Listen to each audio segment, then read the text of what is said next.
तो खबरनामा में आज चर्चा होगी घाटी की परिस्थितियों के बारे में। दरअसल जम्मू कश्मीर में आतंकी गतिविधियों के बेतहाशा बढ़ने की आशंका जताई जा रही है।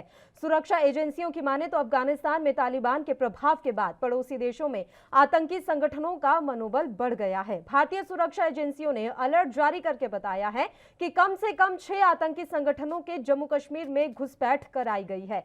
सबसे नींद उड़ाने वाला इनपुट यह है कि राज्य के करीब 60 युवा अचानक से गायब हो गए हैं। एजेंसियों को शक है कि ये युवा आतंकी समूहों के बहकावे में आ गए हैं या फिर आ सकते हैं। कश्मीर के टॉप पुलिस अधिकारी विजय कुमार ने कहा कि ये लोग यह कहकर गए थे कि वे किसी काम से जा रहे हैं, लेकिन अब गायब हैं। यह बड़ी चिंता की बात है। उन्होंने कहा कि हम जम्मू कश्मीर के सभी मिसगाइडेड युवाओं से कह रहे हैं कि वे हिंसा छोड़ें और मुख्य धारा में वापसी करें।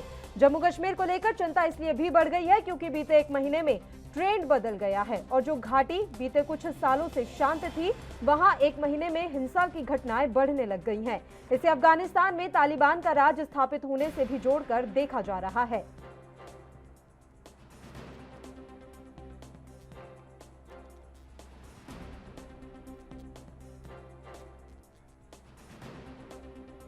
वाकई में ये काफी चिंताजनक बात है। जिस तरीके से घाटी से 60 युवा अचानक गायब हुए हैं, उसने नींद उड़ाकर रख दी है और अब ये जम्मू कश्मीर प्रशासन के लिए चिंता का सबब बना हुआ है। इस खबर पर तमाम जानकारी के साथ न्यूज रूम से हमारे सहयोगी पवन पांडे इस समय लाइव जुड़ गए हैं। सीधा उन्हीं का रुख कर लेते हैं। पवन, ये बड़ी जानकारी सामने निकल कर आ रही है कि घाटी से अचानक 60 युवा गायब हो गए हैं।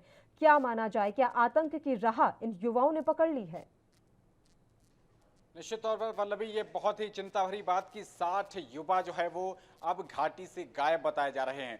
तमाम वहाँ पर जो सुरक्षा एजेंसियां हैं और तमाम एनजीओ के माध्यम से ऐसे जो रेडिकलाइज्ड हो गए हैं, जो एक्सट्रीमिस्ट विचारधारा वाले लोग हैं, उग्रवादी विचारधारा वाले, इससे प्रभावित जो युवा थे, उनको मुख्य धारा में वापस लाने के लिए तमाम तरीके के कार्यक्रम वहाँ की सुरक्षा एजेंसियां चला रही थी और उनकी रडार पर थे। इसीलिए जानकारी मिल पा रही है कि 60 युवा जो है वो अभी गायब चल रहे हैं।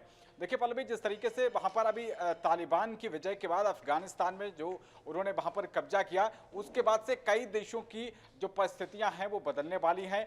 उसमें खासतौर पर पाकिस्तान में बदलाव आ रहे हैं और जब भी पाकिस्तान में कोई बदलाव आता है तो पाकिस्तान सीधे सीधे उसका सर्वसूत्रीय एक ही एजेंडा रहता है कि वो भारत को परेशान कर सके। बिल्कुल। अब जम्मू कश्मीर की घाटी में बताया जा रहा है कि करीब 300 के आसपास जो आतंकी है वो तैयार बैठे हैं कि वो कैसे भी तरीके से घुसपैठ कर सकें। अभी सीज फायर चल रहा है, लेकिन उस सीज फायर की जो एक ये बेहतर स्थिति रही, लेकिन सीज फायर होने के बावजूद भी आतंकवादियों की घुसपैठ जारी है। और पिछले वक्त में आपने पल्लवी जी देखा होगा, हम तमाम खबरें पढ़ते हैं कि वहां पर बीजेपी नेताओं के साथ और ऐसे भी जो मुख्य धारा में जो वहां पर इलेक्शन जमहूरियत जिसको कहा जाता है कश्मीर की भाषा में, जो वहां की राजनीति में पॉलिटिकल इंटरेस्ट दिखा रहे हैं, उनके साथ भी गोलीबाजी की घटनाएं हो रही हैं और मासूम बच्चों तक को मारे जाने की खबरें हमने पढ़ी हैं। तो ये एक बहुत चिंताजनक बात है पल्लवी। और जिस तरीके से मैंने बताया कि जो रेडिकलाइज्ड हो गए हैं, जिस तरीके से आतंकवादियों को जब सेना मारती है और उसके बाद जब उनका जनाजा निकलता है तो उस जनाजा में उमड़ती हुई भीड़ जो है वो बहुत चिंता का सबब बनाती है पल्लवी।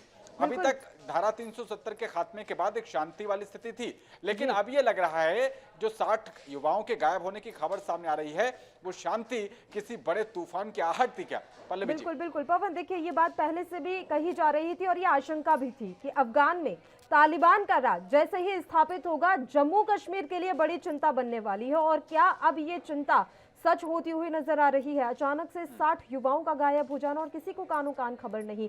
और ये युवा घर से कहकर निकले थे कि हम किसी काम से बाहर जा रहे हैं, नौकरी की तलाश में जा रहे हैं, लेकिन अभी उनका कोई अता पता नहीं है। अफगान में तालिबान का राज स्थापित होना और इधर जम्मू कश्मीर में अशांति होना, क्या इन दोनों को जोड़कर देख लिया जाए पवन? बिल्कुल देखा जाएगा, क्योंकि जो तालिबान में जो उनका तालिबान का गुट है, उनकी एक पॉलिटिकल पार्टी भी है, वो पाकिस्तान में ऑपरेट करती है, टीटीपी नाम है, तहरीके तालिबान करके। और वो ये वेलकम करने को पहले से ही वेलकम कर रहे हैं वो कि तालिबान की जो घुसपैठ है, तालिबान का आगमन पाकिस्तान में भी होना है और जब पाकिस्तान में होगा तो पीओके में भी जाएंगे और वो कश्मीर के ऊपर अपनी लपलपाती जीभ से पाकिस्तान देख रहा है।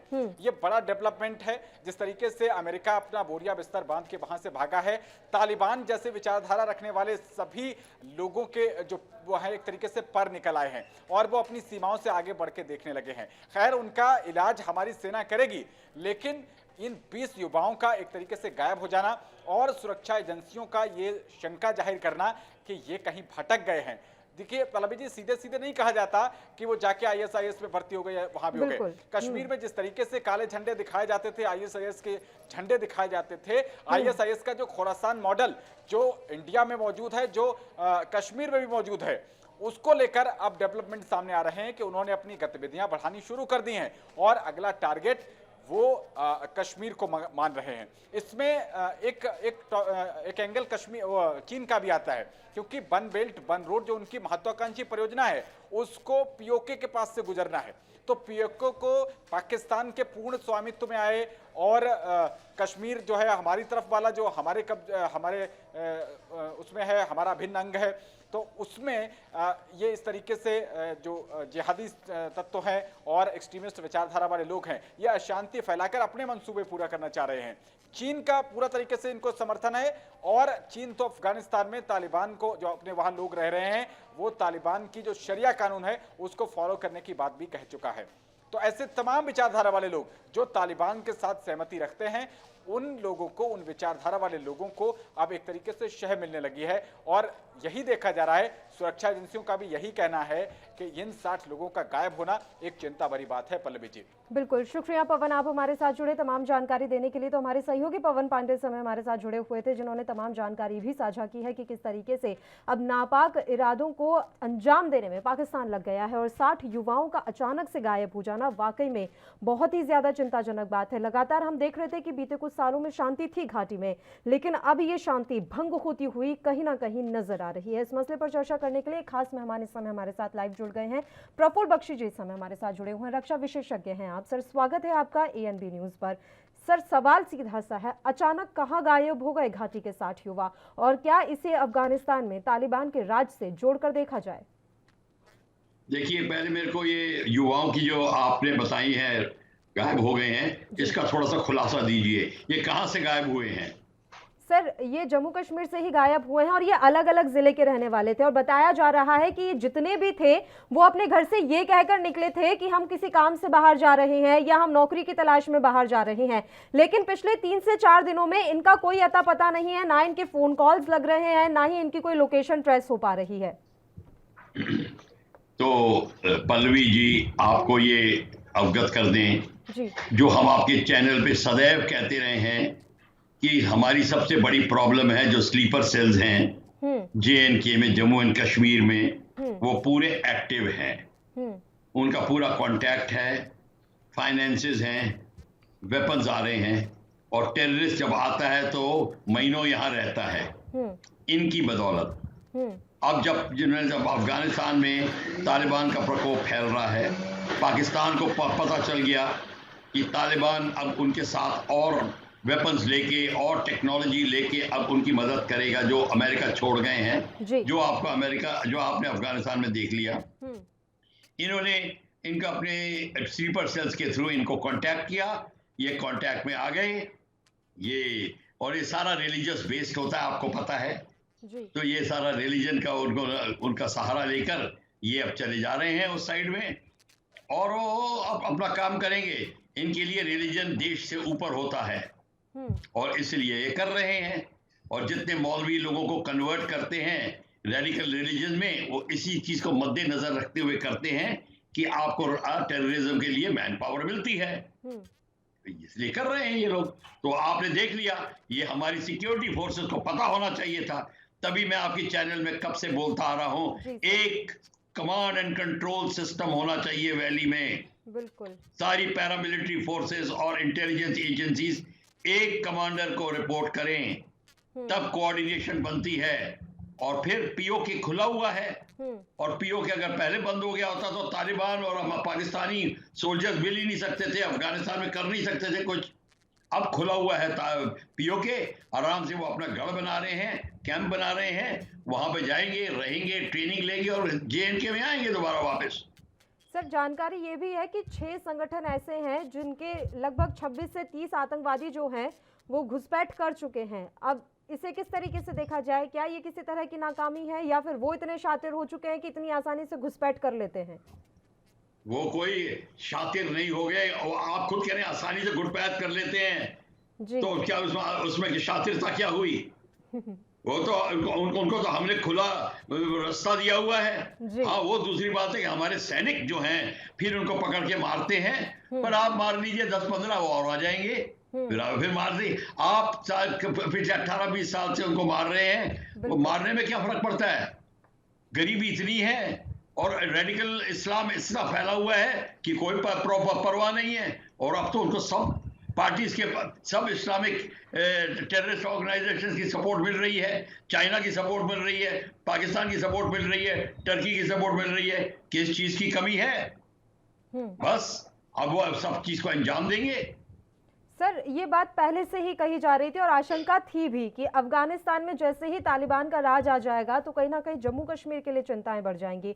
इस पर मैं आपसे अच्छी तरीके से समझना चाहूंगी कि आप भविष्य में हम क्या कुछ देखने वाले हैं। अफगानिस्तान में तालिबान का राज आना, इधर जम्मू कश्मीर में अशांति फैलना, रोजाना कोई ना कोई आक्रमण यहाँ पर हो रहा है, आतंकी हमला हो रहा है।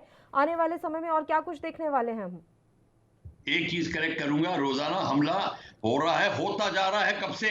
जी। अफगानिस्तान की लड़ाई से शुरू से पहले हो रहा है। अब और आग बढ़ेगा, अब और आसानी से आएंगे, ये मैं कहने की कोशिश कर रहा हूं। और अब घड़ी घड़ी मैं ये कहूं कि मैं पहले बोल चुका हूं, उसका कोई फायदा नहीं है। ये सबको पता है। आपको ये पूछना चाहिए कि भारत के अंदर इस चीज को क्यों नहीं करा जा रहा, क्या अड़चनें पैदा होती हैं, हमारे सिस्टम में, गवर्नमेंट गवर्नेंस में क्या प्रॉब्लम है कि हम ये नहीं ला सकते, पीओके को लेने में देरी क्यों की, ये हमारी प्रॉब्लम है। और जब तक पीओके आपके हाथ में नहीं होगा, माफ करना, ये चलता रहेगा। तो क्या हम उस दिशा में आगे बढ़ रहे हैं सर? आपको लग रहा है कि हम उस दिशा में आगे बढ़ रहे हैं कि हम पीओके ले लें? रक्षा मंत्री राजनाथ सिंह कल ही कह रहे थे कि पाकिस्तान में इतनी हिम्मत नहीं है कि वो सीधे हमसे युद्ध लड़ सके। अगर वो सीधे युद्ध नहीं लड़ रहा है तो वो छद्म युद्ध तो लड़ ही रहा है, उससे तो हम जीत नहीं पा रहे। वहां कहाँ कमी रह जा रही है? ये राजनाथ सिंह से आपने ठीक कहा जी। हम अपनी स्थितियों में चेंज ला रहे हैं, सिक्योरिटी में ला रहे हैं, पर ला रहे हैं वो बड़ा लंबा होता है। कब होगा खत्म? आपको पता होना चाहिए कि हमारे को प्रॉब्लम है, हमारी सिस्टम जो ऐसी है उसको चेंज करने के लिए ब्यूरोक्रेसी तैयार नहीं होती।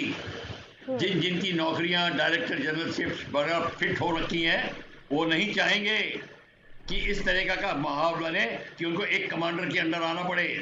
ये प्रॉब्लम है और कोई प्रॉब्लम नहीं है। तो आप चाहे कोई भी क्वेश्चन कैसे भी घुमा के पूछ लीजिए, आंसर यही है। नहीं सर, आप जो लगातार बात कहते हैं कमांड कंट्रोल सिस्टम की, ये बात वाकई में बहुत अच्छी है, लेकिन इसमें समस्या क्या है? क्यों नहीं चाहते कि एक ही कंट्रोल सिस्टम में हम आ जाए? उसमें क्या परेशानी आ सकती है? ये पहली बार किसी ने मेरे क्वेश्चन पूछा है जी। ये तो कोई पूछता ही नहीं है। इसलिए मैंने कहा है कि ब्यूरोक्रेसी और जिसमें आईपीएस इत्यादि जो सब आईपीएस ऑफिसर पैरामिलिट्री के डायरेक्टर जनरल बनते हैं। जी जी। मेरी आवाज आ रही है? आ रही है सर, आ रही है। सब डायरेक्टर जनरल बनते हैं जी। आप और उन डायरेक्टर जनरल को किसी अंडर काम करेंगे। इसलिए ब्यूरोक्रेसी और आईपीएस मिलके इस बात को होने नहीं दे रही। डेमोक्रेसी में इन चेंजेस को लाने में बड़ा टाइम लगता है। इजराइल में फटाक से हो जाता, हालांकि वो डेमोक्रेसी है। अगर अमेरिका भी होता वो भी कर लेते। चाइना में तो सवाल पैदा नहीं होता ना होने के, और किसी कंट्री में नहीं होता। हमारे को प्रॉब्लम आती है क्योंकि हम अपना देखते हैं, देश का नहीं देखते। अगर देश के बारे में सोच रहे होते तो कब का कर लिया होता। तो इसके लिए क्या किसी तरह का आदेश जारी भी नहीं किया जा सकता, या सबकी भावनाएं इतनी महत्वपूर्ण है? देश से ज्यादा आपकी भावनाएं कैसे महत्वपूर्ण हो सकती है प्रफुल्ल बख्शी जी? जी, भावनाएं नहीं है, ये अपनी अंदर का लालच है, निजी स्वार्थ है, स्वार्थ है जी। तो ये है बड़ा मजबूत, और ये है नहीं होने दे रहा। और दूसरी बात है, हमारे कमांडर्स भी खुल के नहीं बात करते। ये जो मैं बोल रहा हूं, ये तो प्राइम मिनिस्टर के मुंह पे आर्मी चीफ को बोलना चाहिए और सीडीएस को बोलना चाहिए कि ये होना चाहिए। मेरे को नहीं बोलना चाहिए। बिल्कुल। पर वो नहीं कर रहे। अब आप मीडिया भी नहीं बोल रही तो क्या कौन बोलेगा फिर? बिल्कुल बिल्कुल। तो ये प्रॉब्लम है। और मैं आपको लिख के देता हूं, अभी सेटल हो गया है, अमेरिका चला गया अफगानिस्तान से, 80 बिलियन डॉलर्स के वेपन्स आ गए हैं, अटैक हेलीकॉप्टर, जो black hawk helicopters, attack aircraft Tucano, ये सारे के सारे इस्तेमाल होंगे भारत के खिलाफ। और आप फिर क्वेश्चन फिर पूछेंगे, फिर मैं वही जवाब दूंगा। तो ये जब तक क्वेश्चन सवाल जवाब तो ऐसे ही चलता रहेगा जब तक कोई ठोस कदम ना उठाया जाए। हमारी आशाएं बंध गई थी कल जब हमने राजनाथ सिंह साहब को सुना कि उन्होंने स्टाफ कॉलेज में विलिंगटन में जो उन्होंने कहा, पर हम आशा करते हैं कि क्या कहा उसका भी खुलासा हो, अखबार में आए कि ये स्टेप लिए जाएंगे, इस तरीके से आप पीओके को बंद करेंगे या टेक ओवर करो, या उनके जितने ठिकाने हैं उनको टेक ओवर करो, 3-4 सर्जिकल स्ट्राइक करके उनके 4-5 ठिकाने जो अभी आप बोल रहे थे उनके ऊपर कब्जा करो। जी जी जी। अगर हमारे पास पीओके होता तो पाकिस्तानी और तालिबान मिलके अफगानिस्तान में कुछ भी नहीं कर पाते, क्योंकि हमारे पास नहीं था इसलिए हुआ। नीति कमी रह जाती है हर बार। प्रफुल्ल बख्शी जी, हम कई बार इस मसले पर बात कर चुके हैं और हर बार ये सामने निकल कर आता है कि पहले भी कमियां थी, अब भी कमियां हैं। कई सजेशन आप भी दे चुके हैं, लेकिन हिम्मत इतनी नहीं हो रही है कि उन सजेशंस पर भी काम किया जा सके। नीतियां हमेशा इसी तरीके से कमी रहेंगी तो आने वाले समय में कैसे काम होगा? एक चीज और मैं आपसे यहाँ समझना चाहती हूँ सर, ये बात कही जा रही है कि अमेरिकी सैनिकों के जो हथियार हैं वो अफगानिस्तान में रह गए हैं, लेकिन आज डोनाल्ड ट्रंप ने कहा है कि उन्हें कब्जा कर लिया गया है, छोड़े नहीं गए हैं, तालिबानियों ने उन पर कब्जा कर लिया है। मैं आपसे समझना चाहती हूँ कि छोड़े गए हैं या कब्जा किया गया है, क्योंकि इस्तेमाल अब कहीं ना कहीं तालिबानी ही उसका करेंगे। ये ऐसा है, आप खुले मैदान में एक चीज छोड़ जाएं जी और तालिबान वहां हो, वो उठा के ले जाएंगे, तो उसमें ना कब्जा करना है या चोरी करनी है, वो उठा के ले गए। और पड़े हुए थे, एयरफील्ड की खाली पड़ी हुई हैं, 15 एयरफील्ड खाली पड़ी हुई हैं, जहाज खड़े हुए हैं, हेलीकॉप्टर खड़े हुए हैं, हम भी खड़े हैं, 22,000 से ज्यादा हम भी खड़े हुए हैं, आर्मर्ड कार्स खड़ी हुई हैं 2-2 टाइप्स की, 7-7, 8-8 हजार। ये तो कंट्रीज में नहीं होती, भारत में नहीं है इतनी, जितना वो लेके उनको हाथ में आ गई है। और फिर rifles and night vision devices, क्या क्या नहीं है। 200 तो एयरक्राफ्ट है, कई एक कंट्रीज की एयरफोर्स के पास 200 जहाज नहीं होते। आप क्या बात कर रहे हैं, ये तो उनको अंधे को बटेर मिल गई, तो चोरी की बात ही नहीं है तो कोई। बिल्कुल। तो डोनाल्ड ट्रंप साहब जो भी कह रहे हैं, ठीक कह रहे हैं, गलत कह रहे हैं, कोई फर्क नहीं पड़ता। उससे क्या फर्क पड़ता है, डोनाल्ड ट्रंप कहे या कोई ना कहे, जो सामने है वो आपको दिख रहा है। बिल्कुल। सीडीएस बिपिन रावत को जब बनाया गया था तो काफी उम्मीदें जताई जा रही थी सर, आप क्या बदलाव देख रहे हैं? एक सीडीएस का पद आपने निकाला, उस पर बिपिन रावत को बिठाया, उसका कोई बदलाव आपको नजर आ रहा है? नहीं, बदलाव आ रहा है जी, पर वो नहीं आ रहा जो हम सोच रहे हैं जी। और पता नहीं क्या उसमें सीडीएस को, रावत साहब को प्रॉब्लम आ रही है, कोई अड़चन आ रही है। पहली बात तो सबसे बड़ी अड़चन है कि रावत साहब should be defence secretary, cabinet secretary level, उनसे ऊपर कोई ब्यूरोक्रेट नहीं होना चाहिए, वो डायरेक्टली प्राइम मिनिस्टर को रिपोर्ट करें या डिफेंस मिनिस्टर को रिपोर्ट करें। और दूसरी बात है, पीओके हमने क्यों नहीं लिया, ये मैं पूछ रहा हूं।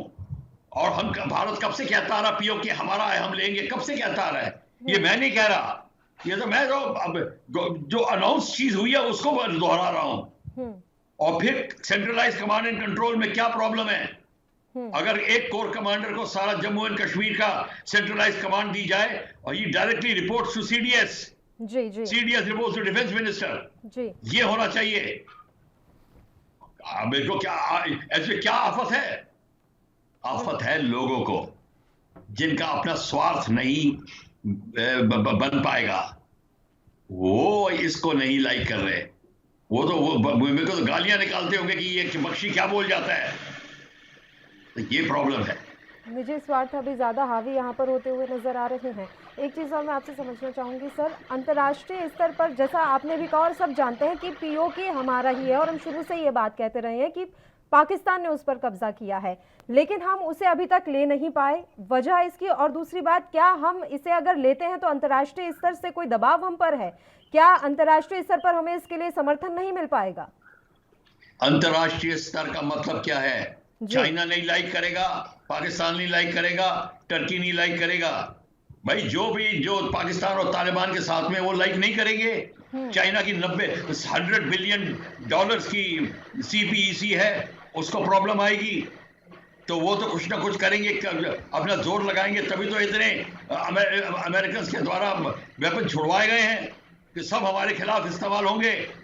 सबको भनक पड़ गई थी।